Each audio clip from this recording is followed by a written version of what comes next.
اللہ تعالیٰ علیہ وسلم نے فرمایا جب اس کی موت کا وقت قریب آئے گا تو اس کو اگر سمندر بھر کر بھی پانی کا پلا دیا جائے نا اس کی وہ پیاس خشک نہیں ہو سکے گی، اس قدر تلخی والی اس کی موت ہوگی۔ اب یہ فرمان کسی مولوی کے ہیں، کسی مفتی کے ہیں؟ آج تو ہم کہتے ہیں یہ مولویاں دا کام، چھوڑو ان بحثوں سے نکلو۔ یہ اس شخصیت کے فرمان ہے کہ ساری دنیا جھوٹی ہو سکتی ہے، ساری دنیا غلط ہو سکتی ہے، لیکن مجال ہے کہ میرے نبی کی زبان سے کچھ جملہ نکلے اور وہ غلط ہو جائے۔ آج تک میرے نبی کی ہر پیشن گوئی من اور ان سچی ثابت ہوئی ہے، ہر میرے نبی کا فرمان سچا ثابت ہوا ہے۔ اگر میں اور آپ بے نمازی رہیں گے تو اللہ کی قسم اٹھا کر کہتا ہوں ہم ذلیل ہو کر مریں گے، ہم محتاج ہو کر مریں گے، ہمارے چہروں سے اور یہ وہ ٹھکانہ ہے کہ امام الانبیاء صلی اللہ تعالی علیہ وسلم نے فرمایا کہ جہنم خود اس سے پناہ مانگتی ہے، جہنم خود اس سے پناہ مانگتی ہے۔ اب قبر کی طرف آ جائیے۔ قبر میں 3 سزائیں، امام الانبیاء رحمت کائنات لفظوں پہ غور کرنا، دنیا والوں کو سنا دی جائے تو ساری دنیا کے لوگ بہرے ہو جائیں۔ آج تو ہم کہتے ہیں نا مردے ہماری باتوں کو سنتے ہیں، وہ ہمارے حالات کو جانتے ہیں۔ اللہ کے نبی کیا کہہ رہے ہیں؟ اگر سنا دی جائے تو سب بہرے ہو جائیں۔ اس لیے اس بحثوں سے نکلو کہ مردے ہماری باتوں سے باخبر ہیں یا ہم ان کو سنا سکتے ہیں۔ اگر ان کا اور ہمارے حالات کا ایک دوسرے کو پتہ چل گیا نا، ہم کے قابل نہیں رہیں گے، ہم سننے کے قابل نہیں رہیں گے۔ سزا یہ ہے جہنم میں بے نمازی کے لیے آگ کو ہر وقت بھڑکایا جائے گا اور آگ کے شعلوں کے اندر اس کو لپیٹ دیا جائے گا۔ تیسری سزا فرمایا امام الانبیاء رحمت کائنات صلی اللہ تعالی علیہ وسلم نے کہ اس پر الشجاع القارعہ، الشجاع القارعہ نامی ایک سانپ مسلط کر دیا جائے گا۔ وہ سانپ اپنی آنکھوں میں آگ کو لیے ہوئے ہوگا اور اس کے جو ناخن ہوں گے وہ لوہے کے ہوں گے، سانپ کے ناخن۔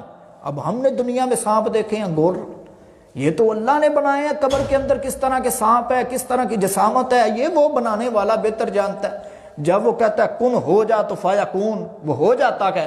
فرمایا وہ اس بندے کے اوپر مسلط کر دیا جائے گا اور اس کو اللہ تعالیٰ کی طرف سے وہ کہے گا میں ہوں وہ تیری سزا کہ جس کو دنیا کے اندر تو نے بے نمازی کے طور پہ اپنے لیے اب تیار کروایا ہے۔ اور وہ فجر کی نماز چھوڑنے والے کو ڈنگ مارے گا یہاں تک کہ ظہر کا وقت آ جائے گا، ظہر کی نماز کو چھوڑنے والے کو ڈنگ مارے گا عصر کا، عصر ایسے 5 نمازیں۔ آج میں اور آپ اپنا محاسبہ کریں، ہماری کتنی ہی نمازیں ہیں، شرعی عذر ہوتا ہی نہیں ہے۔ آج نوجوانوں سے میں نماز رہ گئی، او جی استاد جی اکیڈمیوں چھٹی نسی ہوئی۔ باڑ میں جائے ایسی اکیڈمیاں اور ایسے اسکول اور ایسے کالج جو ہماری عبادت سے ہمیں منع کرتے ہیں۔ میں یقیناً یہ سمجھتا ہوں اساتذہ کبھی نہیں روکتے ہوں گے، اسکول ٹیچر کبھی بھی اپنے اسٹوڈنٹس کو منع نہیں کرتے ہوں گے کہ نماز کے لیے نہیں جانا۔ خود ہمت کریں تو استاد کون ہوتا ہے روکنے والا؟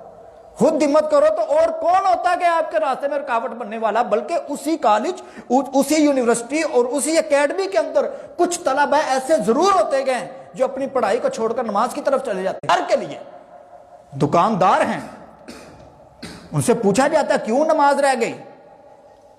استاد جی اس ٹائم رش دب ہوتا ٹائم سے، اس ٹائم ذرا گاہکی ود سی۔ اللہ کو کیا جواب دیں گے ہم؟ اللہ کے سامنے کیا ہم بہانہ رکھیں گے؟ ایمان والوں میں سے، کن میں سے؟ ایمان والوں میں سے، دوسرے لفظوں میں کہو دل میں نبی کی محبت رکھنے والوں کے لیے، دعوی ایمان کرنے والوں کے لیے دنیا میں چیمپئن بنتے تھے کہ ہم ناموس رسالت کا تحفظ کرتے، پورا پاکستان جم کر کے رکھ دیتے تھے، لیکن جب عمل کی باری آتی تھی تو نماز کا کوئی پتہ ہی نہیں ہوتا تھا۔ فرمایا یہ وہ لوگ ہوں گے جن کا قیامت کے دن سب سے لمبا حساب ہوگا۔ جب تک اپنی نمازوں کا حساب نہیں دیا جائے گا زمین اس کے قدم نہیں چھوڑے گی۔ اب یہ جو باتیں میں آپ سے کر رہا ہوں آپ مجھ سے سن رہے ہیں، رواجن ادھر سے سن لی ادھر سے نکال دی، ہمارا یہ وتیرہ بن چکا ہے۔ او جی مولویاں دا کام ہے، یہ مولوی کہہ رہا ہے کہ اللہ کا پاک پیغمبر کہہ رہا ہے صلی اللہ تعالی علیہ وسلم۔ اس لیے کچھ باتیں ہوتی ہیں ان کو جو ہے نا مطلق ہو کر سننا ہوتا ہے، ان کو نیوٹرل ہو کر سننا ہوتا ہے، اس میں سے نکلنا ہوتا ہے یہ سنی وابی یہ فلاں فلاں فلاں فلاں، دیکھنا ہوتا ہے کہ میرے محمد صلی اللہ تعالی علیہ وسلم فرمایا تیسرا عذاب یہ ہوگا اس دن بے نمازی کے لیے، قیامت کے دن کا عذاب ہے، ابھی جہنم کا عذاب نہیں ہے یہ، قیامت کے دن کا عذاب یہ ہوگا جب اس کا حساب لیا جائے گا، حساب میں وہ نہ مراد ہو جائے گا، ناکام ہو جائے گا، اللہ فرشتوں کی ڈیوٹی لگائے گا کہ اس کو اس کے منہ کے بل گھسیٹتا ہوا جہنم میں جا کر پھینک دو۔ صحابہ نے عرض کیا اللہ کے پاک پیغمبر سب کو ہو صلی اللہ علیہ وسلم، یہ کہنا نہ پڑے خود بخود کہا کرو یہ میرے نبی کا سب سے زیادہ ہم پر حق ہے، جب ہمارے نبی کا نام آئے تو ہم نے آپ پر درود بھیجنا ہے صلی اللہ تعالی علیہ وسلم۔ صحابہ نے عرض کیا اللہ کے نبی صلی اللہ تعالی علیہ وسلم منہ کے بل کیسے چلا جائے گا؟ فرمایا جو اللہ دنیا میں تجھے قدموں کے بل چلا سکتا ہے وہ کل قیامت کے دن تمہیں تمہارے سروں کے بل بھی چلا سکے گا۔ تو اس لیے آج قدم تو عادی ہو گئے ہیں، زمین پر زور سے ہم لگاتے گئے، دور سے بھاگتے گئے، یہ سختی برداشت کر لیتے گئے۔ من ترک الصلاۃ متعمدا فقد کفر، فرمایا جس نے جان بوجھ کر نماز چھوڑی وہ گویا کافر ہو گیا۔ اسی حدیث کے ظاہر سے استدلال کرتے ہوئے، اس کے لفظوں کو دیکھتے ہوئے امام مالک اور امام شافعی رحمت اللہ علیہ کے نزدیک ایسا بندہ واجب القتل ہے، اسے قتل کر دیا جائے، اسے زندہ رہنے کا کوئی حق نہیں ہے کہ اس نے اللہ کے حکم پر اپنی ضروریت اور اپنی مصروفیت کو فوقیت دے دی ہے کہ میری دکان چلے نماز رہتی ہے تو رہ جائے، میرا ادارہ چلے نماز رہتی ہے تو رہ جائے، میرے مہمان ناراض نہ ہوں۔ آج یہ بھی بہانا جی استاد جی مہمان آئے ہو ایسا، یار وہ مہمان اسی معاشرے کے حصہ ہوں گے، وہ بھی تو نبی کا کلمہ ہی پڑھتے ہوں گے نا۔ ہم اپنے گھروں کا ماحول ایسا کیوں نہیں بناتے کہ مہمان آئے تو اسے پتا ہو کہ میں ایسے گھر میں آیا ہوں کہ میں نے یہاں رات گزارنی ہے تو فجر کے ٹائم مجھے اٹھایا جانا ہے، عشاء کے ٹائم آیا ہوں تو مجھے نماز کے لیے ساتھ لے جایا جانا ہے۔ اپنے گھروں کا ماحول ایسے بنائیے مہمان آپ کے راستے کی کبھی رکاوٹ ہی نہیں بنیں گے۔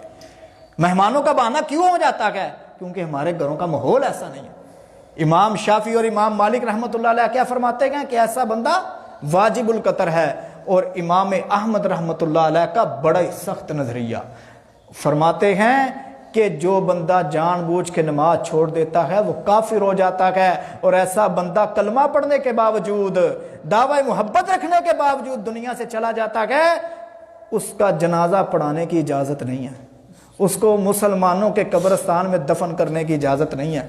یہ امام شافعی امام مالک کوئی معمولی نہیں تھے۔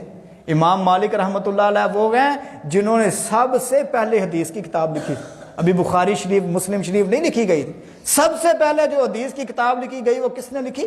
امام مالک رحمت اللہ علیہ نے۔ اور یہ وہ امام مالک رحمت اللہ علیہ گئے جنہوں نے میرے نبی کی جگہ پر بیٹھ کر 40 سال تک درس حدیث دیا ہے مسجد نبوی کے اندر۔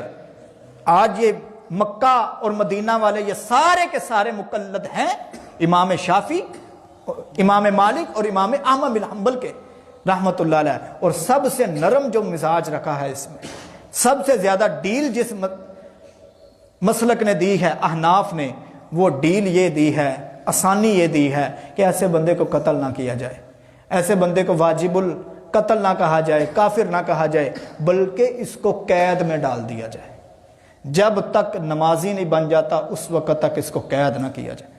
اب یہ جو نظریے ہیں نا امام شافعی امام مالک، اب یہ پتہ کب کے نظریے ہیں؟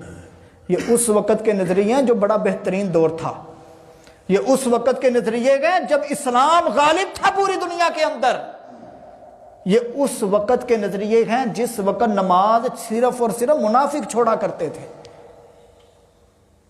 اللہ کی قسم اگر آج ان اماموں میں